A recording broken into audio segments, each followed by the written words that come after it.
All right, so yeah, like Manuel said, and first off, I guess thank you everybody for having me and for listening to me, and my colleague Dave Berg should be joining us shortly. So we'll just do some quick intros up front and get that out of the way. As Manuel said, I'm Kyle Bunch. I have been with the agency RGA, company agency RGA for about 10 and a half years. So how many of you are familiar with RGA at all?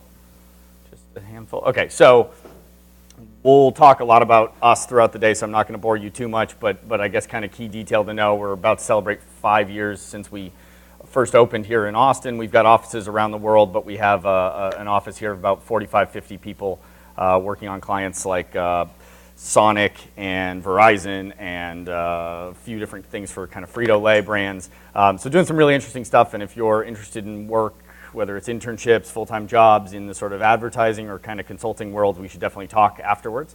And then Dave is actually somebody who actually used to work with me at RGA and recently has kind of gone on to start his own small ad agency, kind of seeing a lot of the changes happening in the space. Really interesting guy, which you will definitely notice very quickly when he gets here, how if you think I'm animated, wait till you see Dave. So anyways, both of us come from this background working predominantly in advertising for the majority of our careers.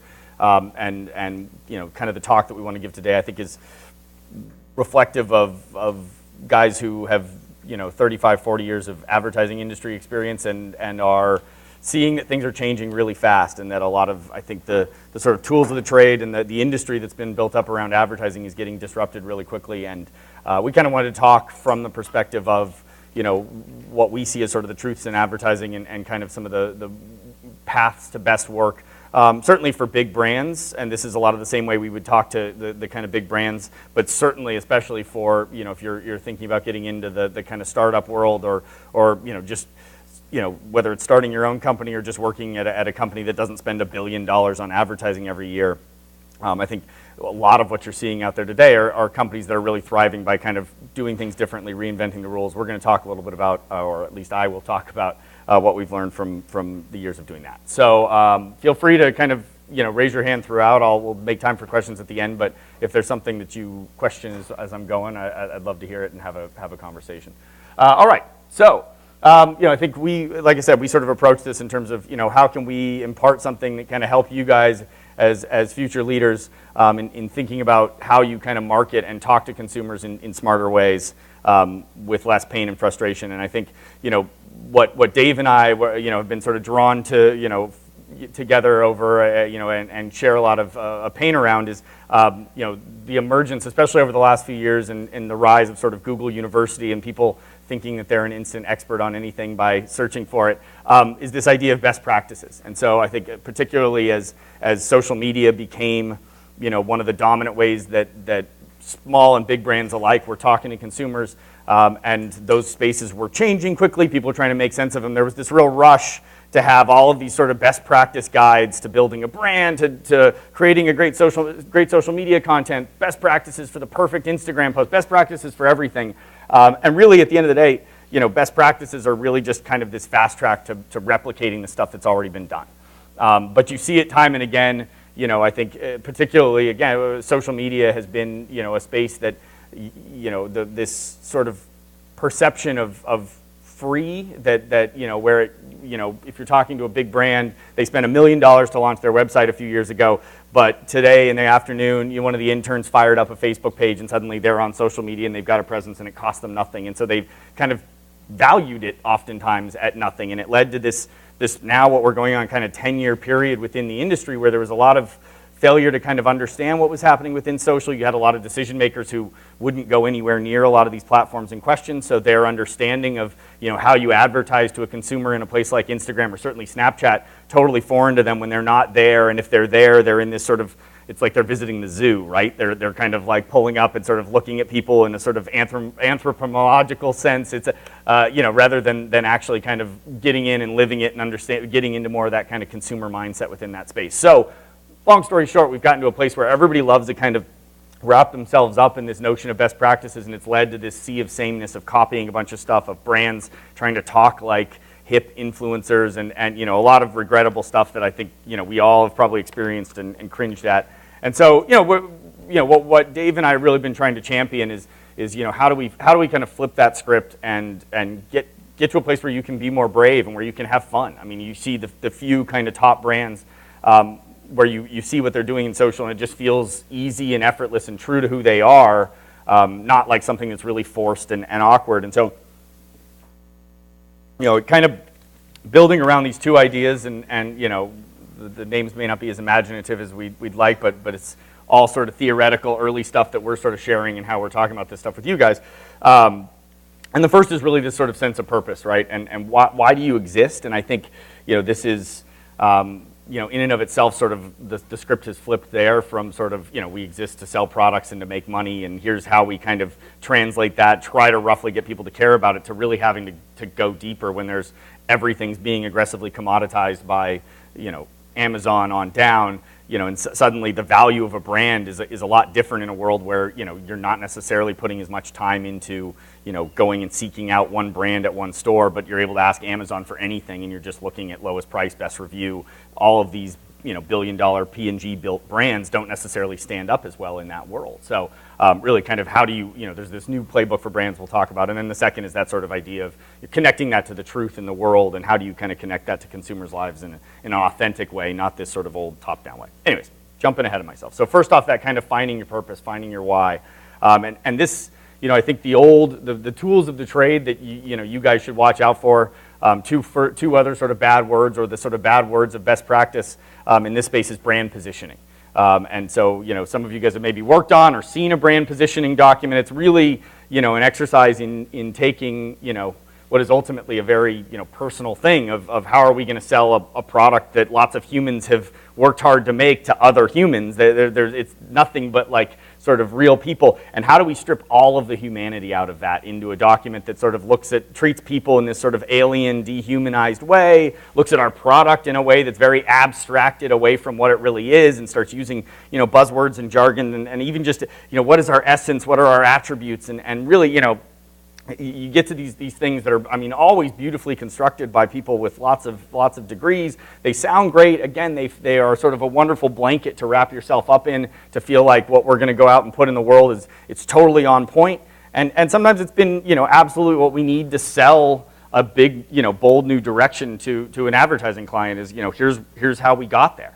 But it doesn't in and of itself translate into anything meaningful. Just because you've identified the perfect position doesn't necessarily mean you can stake it out, you have any permission, or will ever get to a place where the audience would see you as being that place. It is so often either divorced from the reality of like what people care about and kind of looking through an idealized, like, here's how we might get people to care about us, or it's really being honest about what people care about, but it's being really dishonest about what the product actually is, and it's gonna, we're gonna revolutionize this, and it's like your toilet paper, and so I think trying to kind of make sure that there is sort of this true connection that is and it can't just start from looking at them and saying like, how do we spin what we have to be what they want, and so the path to really finding more breakthrough work is starting more looking at the basics, the foundation of what the company and the product is, and finding the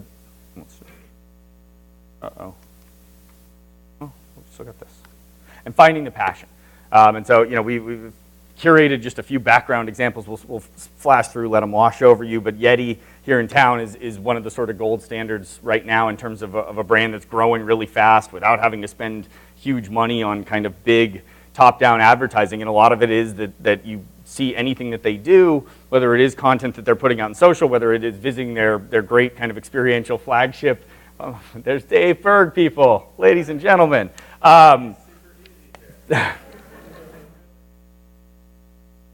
But you visit that flagship store that they've got there on South Congress, and it all just comes through this kind of authentic passion for nature and adventure, and it manages to kind of impressively unify groups that you wouldn't necessarily always see sharing space in advertising, from the sort of hunting set to the environmentalist surfer to Aaron Franklin barbecuing, but it's that kind of unifying passion for the outdoors, for kind of good outdoor living. Most of the stuff they're selling is probably being used to convey beers somewhere, so they get to kind of tap into something that's real, and it doesn't feel as though they're in the business of selling coolers. It feels like they are out there using what they can to build better accessories to go have, to explore the passions of the outdoors and great adventure more. Another one that we love that's Austin-based is Outdoor Voices, and how amidst a sea of your sort of more kind of intense, Nike kind of approaches to athletics, or even Lululemon that can have sort of an intimidating vibe of its own right. There's a very non-judgmental, inclusive spirit to Outdoor Voices, who they are as a brand. That's much more of a, just get outside, just go do something. You don't have to go run a 10K. It doesn't have to be about pushing the goals and pushing the limits, or yoga pants as a fashion accessory. It's it's really about kind of getting out there and having fun and living in nature.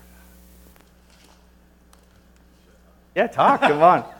I've been talking a lot. Yeah, we use that example quite a bit. Are you guys up? You awake? Oh, good. Okay, cool. Yeah. Yeah, we've actually used that example quite a bit because practice page. Yeah, I did the best practice, the best practices, but I think you should share your hatred real quick. Yeah, I mean, it's kind of a blessing. Having worked for top cool ad agencies, you sort of live within a rare culture that has leadership that realizes we don't have to do exactly what clients tell us. In fact, we don't take orders. We're here to push you a bit. And inside that culture, that's when you start to realize why almost, I can't quantify this perfectly, let's say 98% of advertising. What's that? You guys Now can you hear me? Do we have a second mic for him or anything like that? No, we don't? Okay.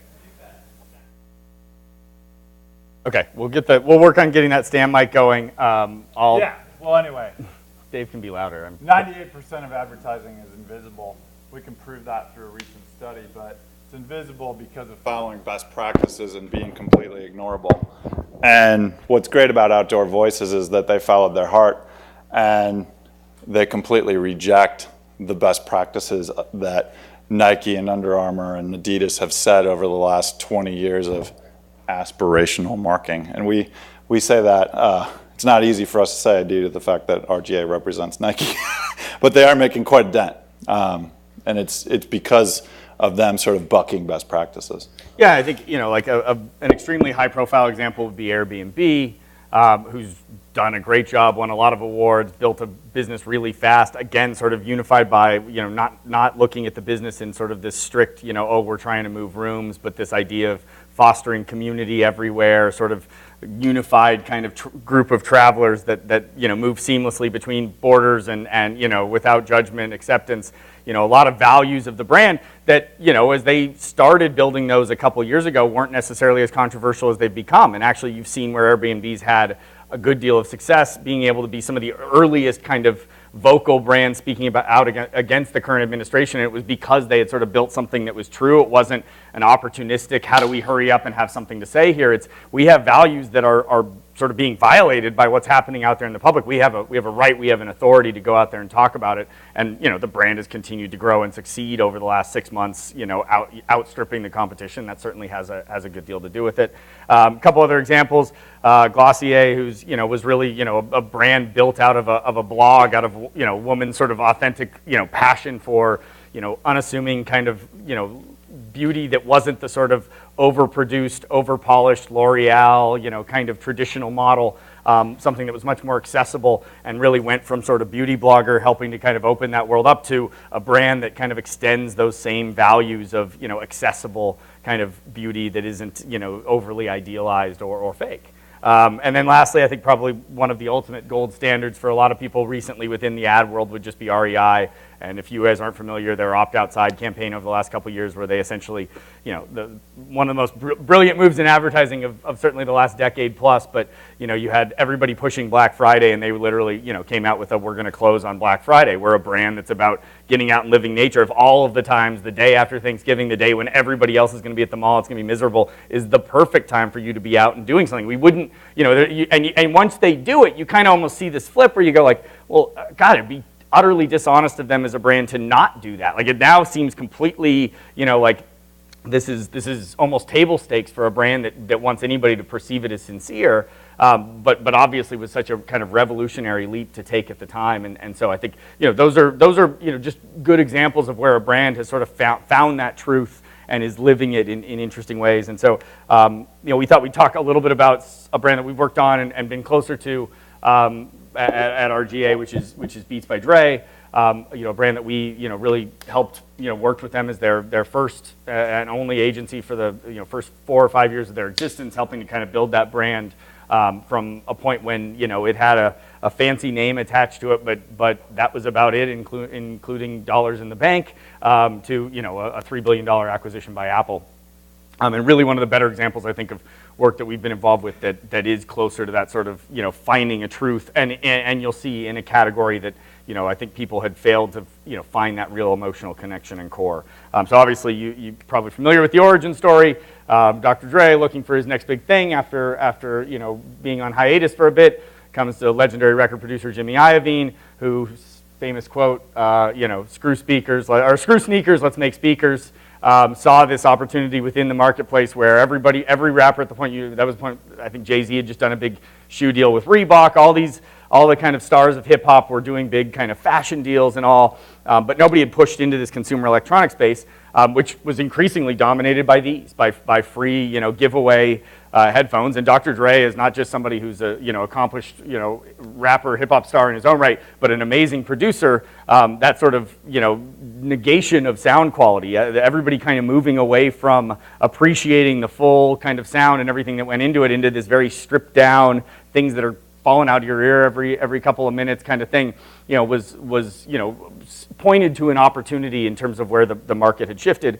and that's where they started to think about producing high-end sort of studio headphones as the start, was at least to capture the people who the sound heads who audiophiles who appreciated quality, whether or not the rest of the market was ready for a $200, $300 pair of headphones was up in the air as they were getting started. But what they did definitely see, and kind of the key takeaway here, is the category pre-Beats was white dudes in lab coats. It was these kind of ads in airplane magazines touting the sound quality of a pair of Bose or Bang & Olufsen headphones. If you were buying high-end headphones, none of the advertising would give you any indication that had to do with music and with sound and with the lifeblood of kind of culture. It all just stripped any of that away and just sold on these sort of specs of the quality of the sound, completely divorcing it from all of the emotion that's tied to music that you would certainly want to expect to experience with a pair of quality headphones. Here's your best practice. I really can't imagine the utter pain of having to put that ad together, and how much I would want to jump out of a building if I had to make that ad. But it's funny though, like you inherit accounts like this, and clients really there's always a core of them that just want to see cool happen, and that's the agency's job, is to show them what their vision could be. And but you could see how you inherit this from the client side, and you're forced into this box. You can literally dissect that entire ad and cover all the bases that had been since stereo happened in the 60s. and nothing has changed. It's all technical.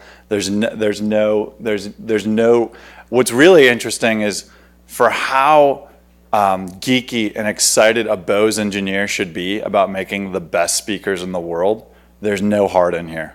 I don't see any heart, but yet there's hundreds of lives spent engineering great equipment, and no one, you don't see the heart. You can imagine a point when this was probably revolutionary. Maybe everybody had a bunch of the shots that were the dude being blown away by the power of the speakers, and so, oh God, something that's informational. And probably at some point there was a value in this, but then to Dave's point, the next year it's, oh, well, hey, let's add these 3 call-outs. Oh, and the ads seem to do 5% better with focus groups, so clearly we're on the right track. This year we added the free promo card, and each year these little incremental, and that's what you get to, is this, and to, devil's advocate, if you're that client and you stick with the same ad and you make incremental advances, it either flatlines, in which case, you have a defensible position. We did what worked last year. The market changed. Couldn't have known. Or maybe it increases a little bit and you do well. The risk, yes, there's a huge reward. Go do a totally different ad, justify it to 10 different stakeholders to get that thing out the door versus this that you can get rubber stamped all the way up the approval chain.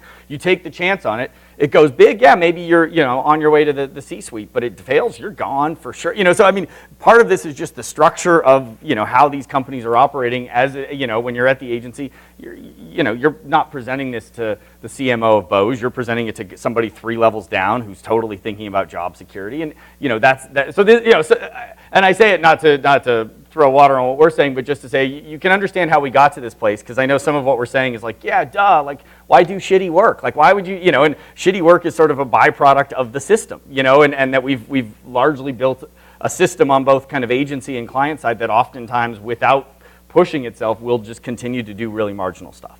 So we start working with Beats. They come to us in 2012. They've got that high-end headphone that they've had started to gain traction. Particularly with DJs, any name hip hop producer was using them because the attachment to Dre. They were starting to build momentum, but it was still, at the time, I think it was a $400 entry point if you wanted to be involved with the Beats brand. So they come out with something that's more at the $200 level. Still pretty overpriced if I'm being honest, but it was, it was definitely brought the price point down quite a bit. But at this point, this is the early days when they really did not have a lot of marketing dollars.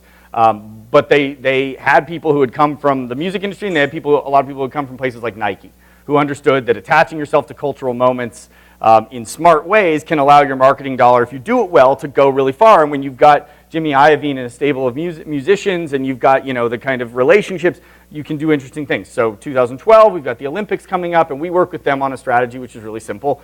Well, we don't have money to buy ourselves anywhere near the Olympics, but what we could do is throw really good parties and get athletes to come to our sort of VIP booth, and we could give them free headphones. And athletes are always kind of listening to music when they're warming up, before matches or even on the medal stand. So we might find our way into the Olympics. And sure enough, that went exactly as we had sort of hoped, and suddenly all of the different athletes were showing up wearing their country customized different pairs of Beats.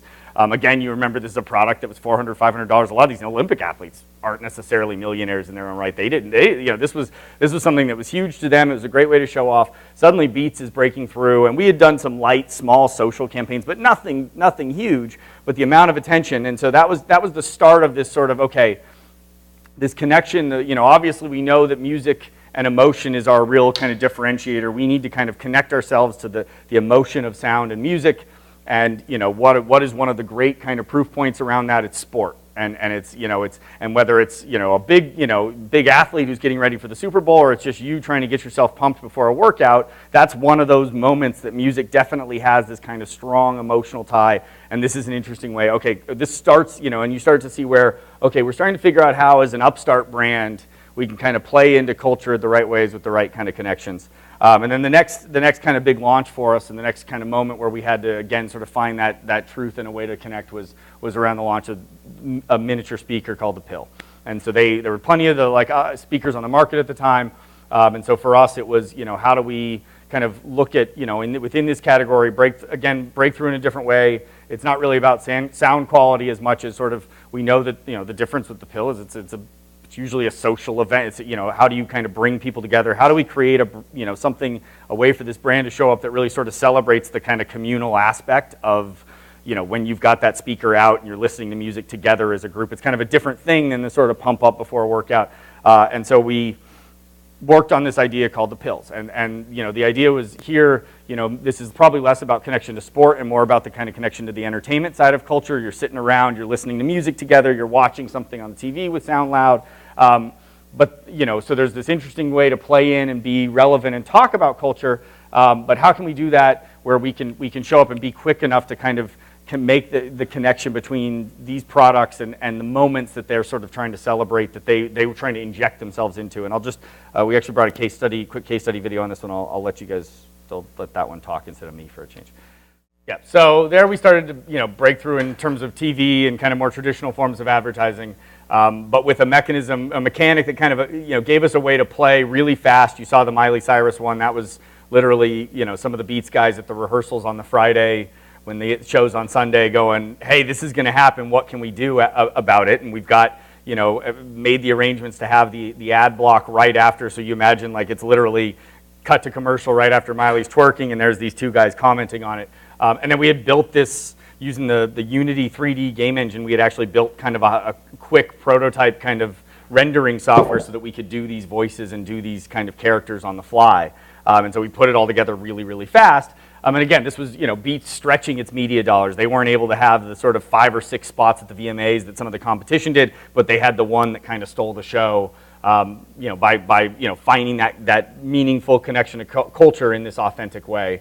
And you saw where now the pattern starts to emerge, like Beats is literally injecting itself into some of the biggest moments. And that we were able to kind of continue that with a campaign. This was called Hear What You Want, and this was, you know, essentially the mechanic was really simple. Athletes going into games, putting on the headphones that drown out all of the opposing team's fans hurling stuff at them and yelling and all of this. And so we launched that with Kevin Garnett, who had just gone to the Brooklyn Nets, and we shot this spot with him going into the arena, and you've got all these Celtics fans yelling at him and all this stuff. But where it really took off was with now famous, infamous Colin Kaepernick, and this was before he was the lightning rod, or he was a lightning rod just for on the field stuff at that point, and essentially, you know, we're able to kind of capture something, and I'll just share a quick video with you that does a better job summing it up than I'm going to, of just how well we were kind of able to take this and you know, find a true moment and put it right in the heart of culture. That's beating best practices right there. Yeah, definitely best practices was not to keep stalling ESPN so that we could deliver the spot late, like a good day later than everybody else, to standards and practices and all sorts of other stuff within there. But I think, you know, at the core was, you know, getting to this connection between music and the biggest moments, and you know, finding that it's not, you know, in some of the Beats work that's kind of evolved over time, and some of the key leadership over there has gotten away from some of the formula of, and trying to have it be more, you know, athletes and dancing around, but you know, this kind of pure, like, this is the role that music plays in those moments in you know, the athletic experience. It's a you know, much more kind of true connection to our relationship with music, and that was kind of where we kept finding the truth. So by this point we had sort of perfected this approach, we had a lot of success with an approach that was really, you know, how do we kind of take beats and music and use that as a vehicle in you know, the anticipation of some of culture's biggest moments. And you know, I think from there it was really, you know, now how do we find the right way to show up at all of the kind of key moments, and as Beats was growing really fast at that point, we had a nice cadence or a nice set of briefs demanding the next big thing around all of the different product launches, 3 to 4 product launches a year.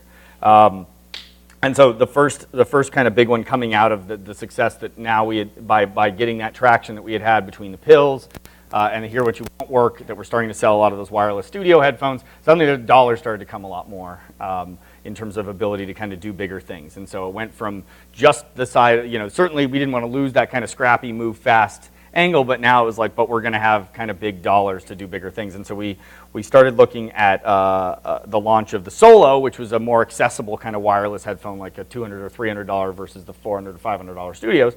And the key moment that was kind of coming up there was the World Cup, 2014 World Cup. And so, you know, suddenly armed with a big budget, it was how do we kind of tell that story of athlete preparation, the rituals that kind of go into things, go beyond just drowning out the noise and much more into the entire kind of emotional buildup to something as huge as the World Cup. The whole world is watching, so tell that story in many countries. And I'm just going to show you, there is a 5 minutes version of this spot I'm not going to subject you all to today. I think I only went with the 1 minute or maybe the 3 minute. I don't know. Suffice it to say, we had fun being able to kind of tell a lot of story at a very global level with this one, and I'll just kind of show you what that looked like. Like I said, there's a much longer version with a much longer build, but the point being, you know, we were able to go create this thing that was, you know, at a time when a lot of brands putting a lot of very big ads out there to sort of try to capture the sort of heart of the early World Cup momentum and all of these viewers and get all of that early kind of buzz. And, you know, we were able to put something out there that really kind of stood out from even Nike, who is sort of the king of this game, and the work that they had done with Wyden, their other agency. And, you know, we're able to kind of, you know, attract a ton of, again, additional attention, especially at that global level where Beats didn't necessarily have the traction yet. This suddenly really propelled them at a global level. But it also, you know, you kind of saw where, you know, we continued to sort of evolve that again, pre-game ritual, something becoming more, shared experiences around these big moments, and how sort of, music at the heart of kind of tying it all together. And I think the last piece that you see bits of in there, and definitely see a lot more in the 5-minute, what we had been doing all along was certainly, move fast, respond to the stories that are out there. But with this one, we started to work a lot harder on even just all of the little details being really reflective of the type of things that people talk about, the rumors and rituals. So there were like nods to internet rumors about what one player's ritual, and there's one part where there's like a guy and a girl, and it's sort of steamy, and like it's kind of nodding, it's like a wink and a nod to a rumored affair that one of the players had. I mean, so there starts to be a lot more sort of, how do we get really good when we're moving this fast, we're putting something out that's going to be, really timely and relevant. How do we make sure that it's tying in not just to the kind of big narrative of, ooh, here comes the World Cup, but all of those kind of sub-communities of super fans and of the people, the women who all think Ronaldo is, well, all women think Ronaldo's amazing, but you know what I mean, the sort of, like the different kind of, people have different reasons to care about this, different contexts. How can we engage as many of those different groups versus the kind of one-size-fits-all sort of message? And that was, starting to learn how do we code some of that in there more to tell a story that resonates more. And then last couple things here, final kind of big product launch that we were tasked with was, as Beats was pushing into the fitness space. So they've got at this point the big headphones, the nice speaker. The last kind of big piece they were missing was really good workout headphones, and so they had this great new wireless product that they were rolling out there. And LeBron is one of the big stars they've worked with from the beginning. He's an investor in the company, and so he was kind of set up to be the face of the campaign. And of course, it happened to be this was happened to coincide with the year LeBron's coming back to Cleveland. So much like the World Cup, everybody's lining up. We know Nike's going to have a LeBron ad that they're working on with Wyden. We know Sprite is going to have something. We think Samsung might have something. Like all of these different kind of brands are lining up. How are we going to do something that's interesting and different that can stand out amidst all of that sort of sea of stuff? And again, we kind of went back to, let's look at what are the storylines, what's going on before the season. Yes, he's coming back to Cleveland, but what are other ways in that other people may not key on that can help us to kind of be more interesting and relevant. So I'll just go ahead and kind of play again, 1 minute. I think there is like a horrifyingly long 4.5-minute version. But I'll play the short version and then kind of give you this sort of clue you in on some of the things that we found that really helped make it successful. There were a couple things. First, the whole campaign was really about kind of we'd gone past the sort of tuning stuff out. Now it was kind of getting into more like, what are the reasons you work out? What are the reasons you push yourself to try to be the best and all this stuff? So obviously there was natural, nice opportunities to kind of tie that into where LeBron's story was at the time. But the two big things that we found as we were sort of looking at the LeBron story and the sort of parts that were being maybe covered a little less, or where there was an opportunity. One was this fitness angle, right? If you remember, LeBron got jacked. Like LeBron lost 25, 30 pounds that season coming into Cleveland, like decided to sort of reshape his game yet again and become sort of a more nimble kind of versatile wing player.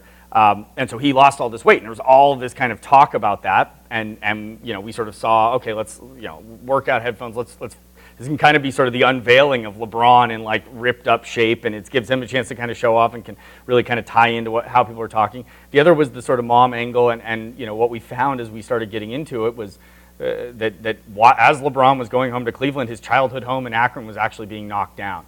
And it was just sort of a row of stuff that was scheduled for demolition, just sort of a coincidence. But within there, we as we started the conversation with LeBron around the spot and everything, sort of found this, much more personal undercurrent than just the sort of coming home to Cleveland, but kind of getting into that deeper story and the connection to his mom and the kind of connection to, his still very strong connection to his friends who are all around him, running his business with him, and really got to something that was much more personal than, and if you saw the Nike ad, it was this, very beautifully done. LeBron goes in for the huddle, and then before you know it, the entire city of Cleveland is in the huddle. It's a great unifying thing around Cleveland, but it just didn't hit on that personal, emotional level that was going on for LeBron, and that was really the angle that we took.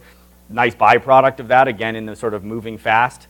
You shoot with LeBron a few weeks before the season, that's the last time you're getting time with LeBron. LeBron's mom, on the other hand, is happy to do 3 or 4 additional VO recordings, so as the season is getting closer and we're tweaking that spot, it's no big problem for us to go fly to Akron, get a couple more lines of VO from her, pull that into the spot and have it feel like, oh my God, it's like literally referencing stuff that just became a news story yesterday. And so, I think that was really, for us, and finding that kind of connection to truth.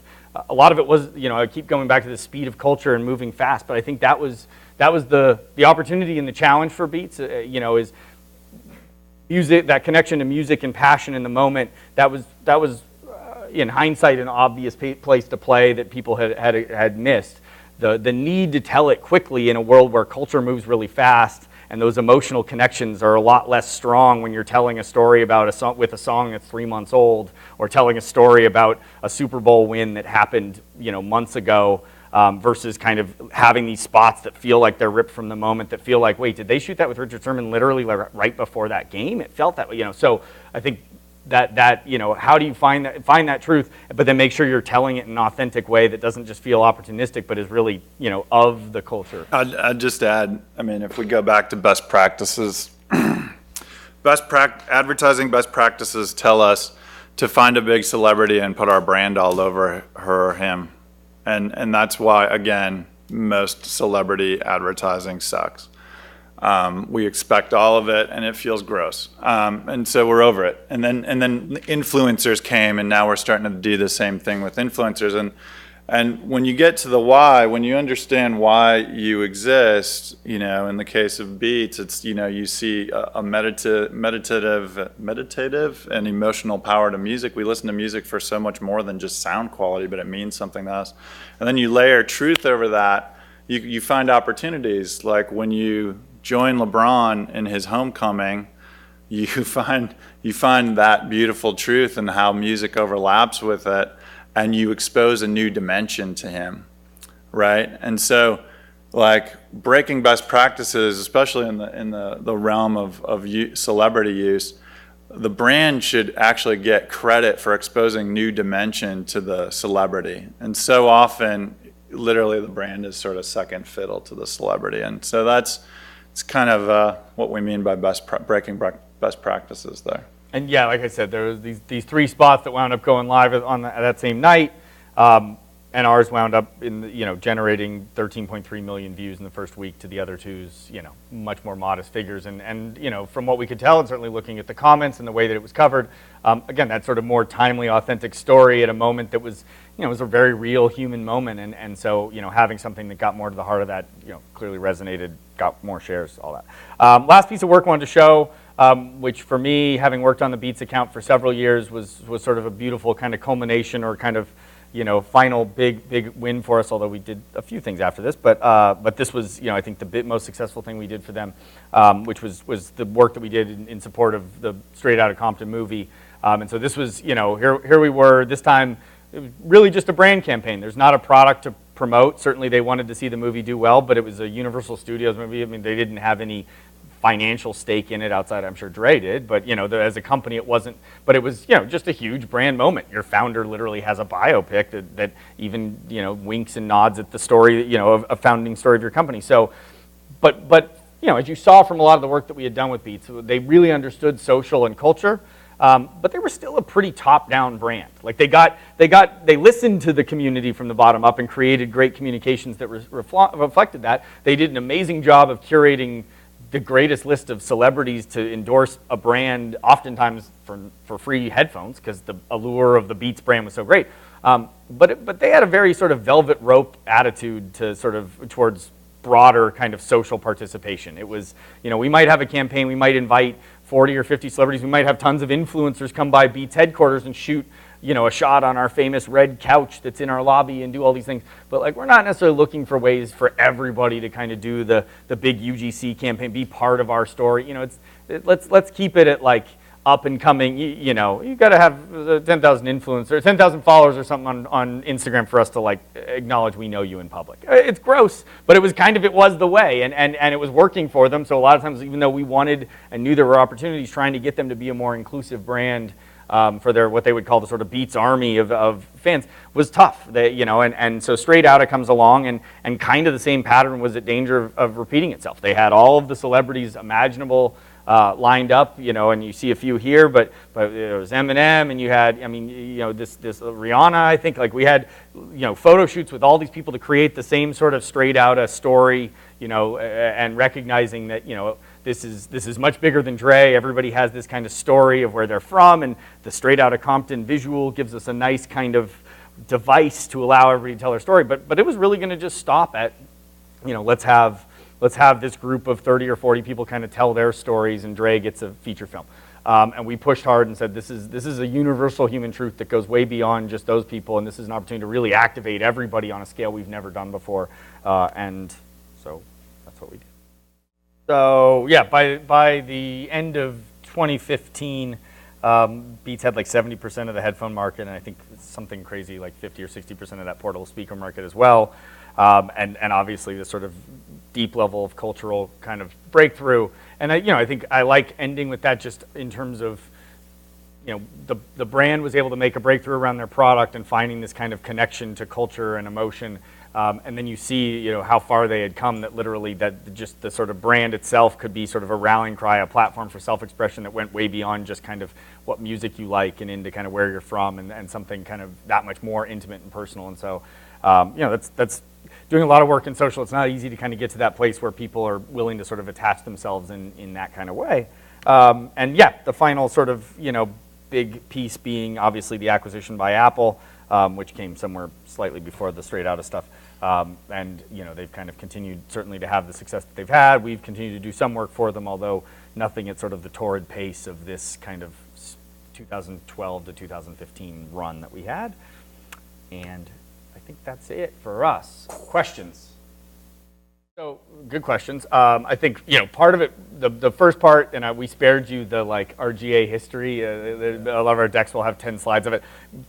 Our history is one of, an impatient founder who was kind of constantly pivoting ahead of the curve. And so we started in film, moved into kind of TV, commercial production, and then the big one being in 95, he took a 400-person, TV commercial production shop and turned it into a 50-person digital agency, and kind of had his Jerry Maguire, like, you can come, except he was the one staying and everyone else had to leave. But it was really like, who's staying? This is where the future's going. If you want to be around, great. If not, I totally understand. And I think from there's been a kind of consistent pattern of just trying to stay out in front of the curve. So to that end, where we are today, I think there's still a lot of value in the sort of traditional art director copy pair.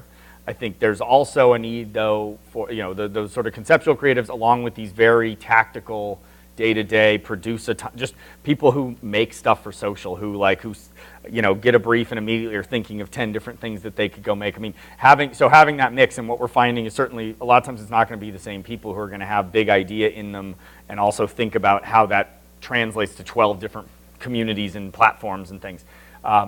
So, I think there's some evolution of the sort of agency teams. The other big part for us is pushing harder into the kind of consulting side of the world. And so I think, it's been, recognizing that a lot of the work that we want to be doing, that our clients want to be doing, a lot of times requires more than just like, here's a vision for this campaign. It's literally like, here's a business case to go get $10 million in investment from the board to go start a new product line, or to go completely spin out one of your products that's become so successful it could be its own company, or these kind of the bigger moves that a lot of companies are having to make today to stay competitive with particularly your Amazon, Facebook, Google cartel of giant behemoths. So that's I think that's the big changes for us, is just kind of rounding out that set of people. And I think within there, the more multi-dimensional, like for me, when I'm in charge of a hiring thing, if I'm looking at an art director or copywriter, the art director doesn't have like a gorgeous Instagram account, or the copywriter doesn't have a really funny Twitter account, I'm like, something's not right here, or this guy's better be really good conceptually, because I'm sure they're going to turn their nose up at any sort of like looking at evaluating social content if they can't even bother to do it for their own kind of personal fun and edification. So I think it's how do you just make sure that you take advantage of the ways to really demonstrate your craft at both sort of big strategic and like day-to-day levels, to be as rounded as possible as a creative, in my mind. It's really hard. If you end up at a shop that isn't world famous, or at least doing amazing work, I would be proud to produce nothing my first year. Just like, and that, like, there's a huge cultural issue, especially when you talk about holding companies. I think it's fair. RGA is probably the only agency that's ever been bought by a holding company that's done well after the purchase. And that's just an issue of crushing agency culture and ruining the chaos that's sort of managed and creates interesting ideas, and that's pretty cliche, but also like really interesting relationships with clients. And I would say on the process front, I think that's one of the things that are just an accidental advantage for RGA has been, because we've had, our founders always demanded we be out in front of the curve. We've always had as much process as we can pull off, but when you're making something that's fairly new a lot of the time, you sort of embrace the organized chaos that is, hey, no one's ever done this before, which is exciting, but there's no best practices to follow. So I think that's when we're at our best, we're pushing ourselves in that way, but it's easy sometimes to, you do it, the amount of work we've won on the back of Straight Outta that just won another Straight Outta is shocking, and or not shocking really if you think about it, but is disheartening in terms of how quickly the temptation to fall back into your own best practice wake is very real, you know? Yeah. There's a lot of issue right now in the industry with what sells versus what's right for good clients. And that is where as you get into the industry, you have to find your heart and figure out, what swords are you going to fall down on. And it's not to say that dinosaur agencies aren't a good place to start, because you got to start somewhere. But I just recently read something that in 5 years, half the agencies out there will be different or out of business. So it is a pretty interesting time to be learning about this, because the industry is changing fast. And I think you see, like with the amount of disruption across different industries, and looking at the smaller agency who has an ability to go work with the earlier upstart kind of company, and how much of the interesting stuff that you can get in on there. I mean, we've the number of kind of different the mattress category is one that we've had conversations with different people within in that category, but like there's 50 different mail order mattress, online order mattress kind of places now, and it will get down to 5 in the next year. But like if you can go to a small agency and work on one of those who has to take chances because there's 50 of them, and how do you stand out? Like finding those kind of areas where there's the good news is there is tons of investment capital flooding in to disrupt every different kind of category.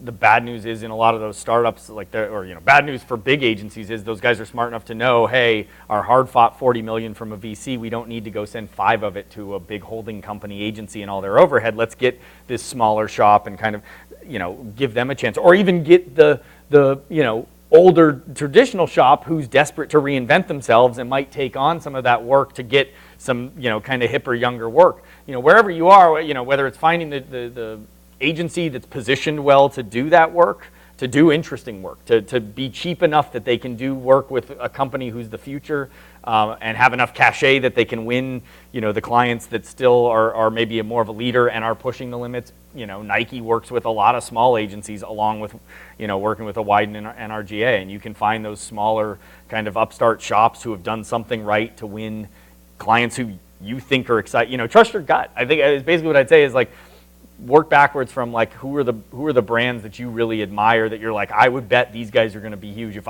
somebody handed me a bunch of money to go invest in stock, these are the 10 companies I'd invest in, and work backwards and go like, well, who's doing their work right now, and like, or what is it about their work that makes me like them so much? Okay, who's doing that work? How do I maybe go work there? But I think it's a lot of there's so much formulaic crap out there, and we've all learned to sort of tune it out, so much so that sometimes when we go to look for a job, we realize we've tuned out a lot of work that we would just be miserable making that's coming from that brand or that agency. And I think it's fair to start from that place of what excites me and try to find a way to get involved with that. Well, in the case of Beats, less so. Beats was definitely a sort of trust their gut. There was a famous presentation that our chief creative officer gave at Cannes, the big advertising festival a few years ago, that had F, except spelled out, F briefs up on the slide as the sort of like, this is how Beats operates. They don't really think about briefs and positioning and all this. In a lot of other cases, certainly we're thinking about the kind of different target markets. I think what Dave and I have been pushing for a lot is not just kind of the tribal approach to thinking about target markets, not just in terms of like this, consumers 25 to 34, but really understanding more how do people kind of group in ways that are relevant to how we need to talk about our product. So, there's best practices right in your face. I mean, this is why it's so fascinating to be either on the client side or going into agencies today. Is like, I mean, come on. I've been in the industry 13, 14 years. I have never seen a creative director give a shit about a segmentation study. I've never seen work come from a segmentation study. Yet, clients spend millions of dollars on segmentation and it's fake. I'll go on record, I'm on camera, it's fake. It's fake and it's inactionable. And what's completely thrilling and also surprising is that all the data is at our fingertips in social media.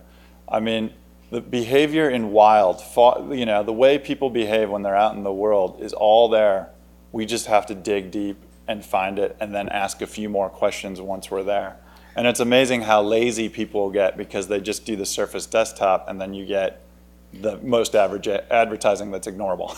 So I think there's two pieces I see is one is sort of just making sure as you are breaking an audience up, which is fine to do, certainly like making sure you're breaking them up in the right way. I love, Dave talks a lot about the work that Old Spice did over the last, decade really, and great work that they've done, but they recognize that within their sort of young male audience, you had gamers was like a key group, jocks was a key group, and when you start to understand that, you start to see, oh, clearly that was something they made for the gamers. It's a game you can play, with your phone, whatever, and you start to see making that content. I think the other piece that sometimes gets caught up in segmentation is sort of about understanding the kind of the context of who you're talking to and when, the people who are closer to buying a car versus aren't. And within there, a lot of the stuff that you're producing is now a game of, okay, we're going to make this big anthemic thing that's really about this sort of awareness side of like, announce this new product, but then we're also going to shoot these other 7 different things that you might only see for the first time when you've watched the whole video. So you've gotten through the 2-minute video, you've seen the reveal of our new wireless headphones, now we can start hitting you with ones that are more specific to the product benefits or the things that are going to kind of get you over the hump. So it's kind of been, rethinking how we group people and then rethinking how do we make all of the different media pieces that are going to need to get them over the hump. Because rarely is it going to be one thing, right? It's going to be like 7 to 10 different things, from a billboard that they saw at this moment to an ad they saw on TV to 3 ads that followed them on Facebook and Google search ads, or and so how are we fitting those together, being smart so that if we've got a day with LeBron, how do we kind of use that, turn that into as many pieces of media versus the old way, which is like, oh, hey, see if you can like crop a still out of this video shoot for the TV spot and make it into something online. It's like, no, let's get 2 minutes, LeBron looking at camera, we'll make it into 5 GIFs that we're going to use as reaction GIFs when the game goes on, whatever. So like really having to think through all of those kind of different moments, both sort of cultural timeline moments as well as consumer moments that may be linear but may each have their own timeline for each consumer. I don't know, that was a lot. There's a lot of dimensions that we're thinking about. Yeah, I mean, we'll get out while I'm thinking about it. You kind of know when you made it in your career because you start working at agencies that get clients who are passionate about something immediately. The way you cut your teeth, and this is harder work, is to get clients to be passionate about something. And so I think the learning curve is actually still, that is one thing that remains pretty powerful and can I just say good in the industry, is that you cut your teeth well in the beginning and you earn your stripes, and then you start getting the clients that really are passionate and want to start. I mean, literally just selling a company to make a spot that airs once during an event and then goes away, concept aside, is an amazing feat. You don't get that without a passionate client that literally loves making a statement, And I think going back to the natural tendency in the industry to sort of bury passion a lot of times. So you can see where it starts. You're a young creative. You don't want to seem like overzealous. You don't want to, talk out of turn or whatever.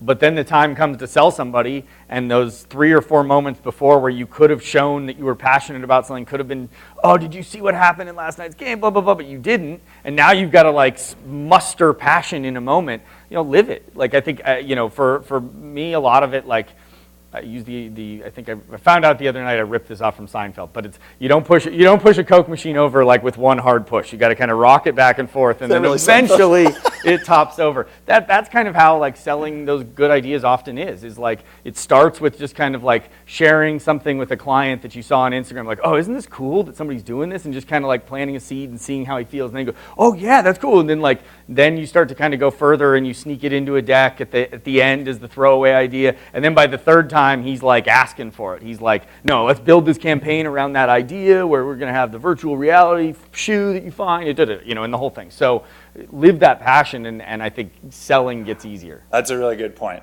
My last tack onto that is like, whenever you see a really good idea out there, and ideas are getting better and better because you can't just make a TV spot. They got to surprise you. They got to use media contextually. But like to me, like at least I don't know. I find it two things. Either a client hasn't had enough time to overanalyze it, and they're super passionate, and it's like, oh my God, we're shooting this weird integrated Super Bowl thing 3 months. I mean, how are we going to do this? And you're stoked to work on it because you don't know how you're going to pull it off. Or you've had great ideas on the shelf for 5 years, and your team is just so tight that you figure out how to pull them off the shelf and bring them into the world. And that, literally, I haven't had a different scenario where great work happens. It's one or the other. Yeah. You had a question back there. Bam! See right there? My reply is like best practices. It's like when you're pulling strategies off the shelf, like if they feel like somebody else has used them, yeah. Especially if you guys are hiring agencies, you can see right through it, and especially in the practice of digital, it is so like voodoo magic and like best practice. Like where things get good is when you back up and people aren't just telling you digital best practices, but they're understanding your business and your brand, and then they're not just doing the e-com thing you asked for, but now they've tweaked it into something. So my one thing that I would say is that'll be a theme, whether or not it's like a strat, but just a theme that's going to come up more and more is, I think everyone's going to become increasingly aware of how little of their relationships they own because of Facebook and Google as these all-important intermediaries. And I think we're already kind of getting to that place where everybody's sort of realizing like it's so many of their customers they have to pay Facebook to talk to. They don't know enough about them because they used Facebook to find these people and to kind of bridge the gap on a lot of data, and they didn't have a way to kind of connect those dots on their side so that they would, connect that in. So they ran a bunch of ads to attract Florida Gator fans, and they're there, and they might even be buying stuff, but they don't actually know who the Florida Gator fans that they just bought are. And so I think paying more attention to, Facebook is without rival as far as identifying people that you want, and if you create good stuff, pulling them in, but having a smart strategy where you're going to build that relationship and own as much of that relationship as you can over time.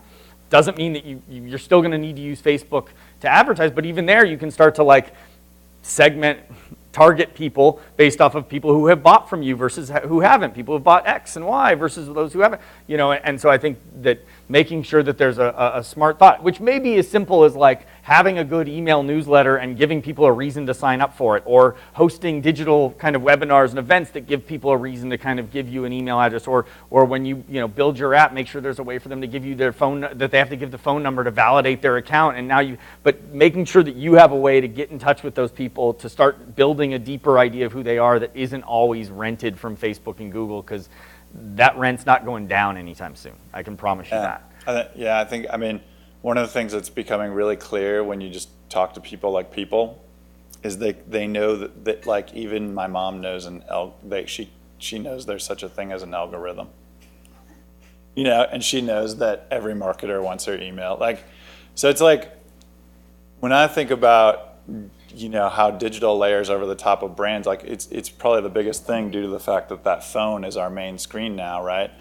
But to me, it's always like, how do you start to steer this client to given their budgets and given what their brand is and what they believe in, how can they be more thoughtful with the way they interact with people? And that's like, so that starts to sort of, get beyond like, hey, you guys should do this chatbot thing. Everybody's doing it. And now you're giving them, some creative sensibility around it. Like, actually, like, you don't have an awareness problem, you have a trust issue. And if people, like, if you don't get them to feel like you're human in the first 1 second, you're dead. Now that becomes an interesting, sort of creative brief. And now you're using creativity to unlock what is normally a best practice. So it's that kind of, I hope that answers where you're at. But I would always just be leery of, like, hey, you should use a chatbot. No, I think, go. Yeah. We don't expressly, and I think we, somewhat to a fault, sort of always, somewhat dismissive of the performance marketing kind of world that growth hacking, I think, kind of comes out of, which is, for those of you guys who don't, it is, in my mind, it's just the, like, every little optimization and trick that you can use. And my problem with the growth hacking stuff is sometimes I feel like it's dismissive of user experience. It's like, well, if we hit them with 3 emails a day, they're 12% more likely to, take this action that we want. It's like, right, but there's this group that you'll lose forever that, like, are so alienated and grossed out by it that, like, are you sure that, like, that 12% gain in click-throughs is worth the 1% total loss of, like, of sort of animosity that you're building and whatever. So I think we're always sort of looking at, what are the smart ways to do the kind of performance marketing side. And I think, it's one of the things reminded me of the build I was going to have of, I think in general, that's, the industry is sort of breaking into two. One is growth hacking that it will eventually largely be very algorithmic and AI driven, right? Like, in all of this performance targeting side, it'll all just kind of be, the sort of ads where you're like, here's 50 different copy lines, and then the copybot 7000 like spits out ads that try each line, keep testing, doing a lot of what growth hackers do of really, like, aggressively testing different lines and testing different ways to keep people coming back.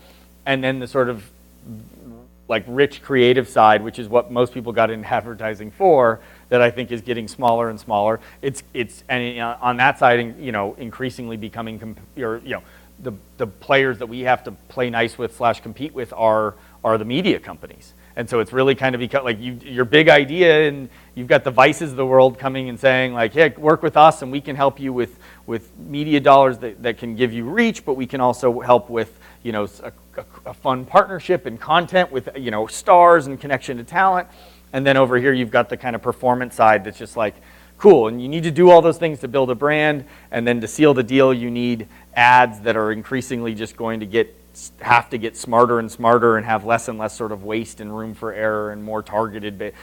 We have one, I didn't even get into some of our, like, investments in the venture space, but we have one company that we've been working with, and they literally do sentiment analysis, but most of the time it's been used in marketing. It's been listen to what people are saying about my product to, like, get smarter. It's like an open air focus group. These guys are using it to go listen to what this person says so that we can talk to them in a way that's more suited. So based off of the type of language that they use, like, and it could be used with individuals or in mass, but to, like, if you're trying to run a campaign in 20 countries, it can be a really helpful way to understand the language and the slang that gets used around toilet brushes or whatever, whatever thing you're selling.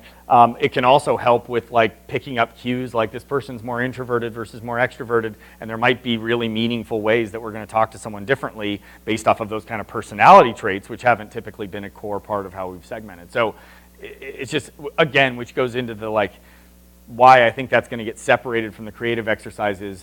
Try to feed that to a creative in a creative brief, and it's just never going to happen. They're never going to think that, like, that way. So they're going to still come up with a big idea, and then there's going to be the group that's there with the robots taking that idea and making it automated or, growth hacking friendly for the growth hack bot.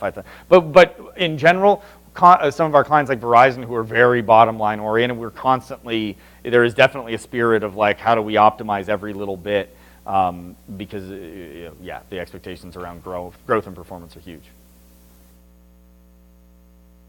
Anyone else? We ran over. Thank you guys for staying long and being so attentive. It's lovely.